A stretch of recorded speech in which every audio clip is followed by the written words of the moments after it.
আজ আমরা যা উঠাই নিয়ে আটার ছিলকা বানাই খেলাম। হ্যাঁ রে, এটার নাম তো আটার ছিলকাই। হ্যাঁ বাবা, হ্যাঁ আজ আমরা আটার পিঠা বানাই খেলাম। এবার তো শান্তি।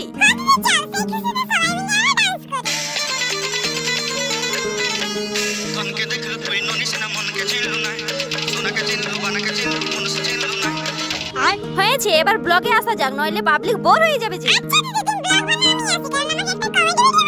তো আজ আমরা সকাল সকাল উঠে চা পাতানোর জিনিসপাতি জোগাড় করতে লেগে পড়লাম। সবকিছু ভালোভাবে বন্দোবস্ত হয়ে গেলে আমরা যারা যারা যাওয়া উঠাবো সবাই মিলে স্নান করতে চলে গেলাম বালি উঠানোর জন্য। আর এখানে পুতুল আর বড় দিদাকে দেখুন এখন থেকে যাওয়া নাচ প্র্যাকটিস করছে।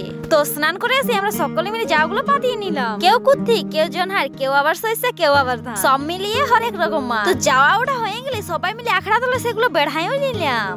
যাওয়া উঠাবো, যাওয়া পাতাবো, ভাদর আশ্বিন মাসে করম খেলিব। তো আমাদের নাচানাচি কমপ্লিট হলে বাড়িতে এসে আটার ছিলকা এবং চা বানিয়ে সবাইকে খেতে দিলাম আর আমিও খেয়ে নিলাম। আজকের মতন এখানে বাই বাই। হ্যালো বাবু বাটা, আমার দিদির ভিডিওটা তোমাদের কেমন লাগলো?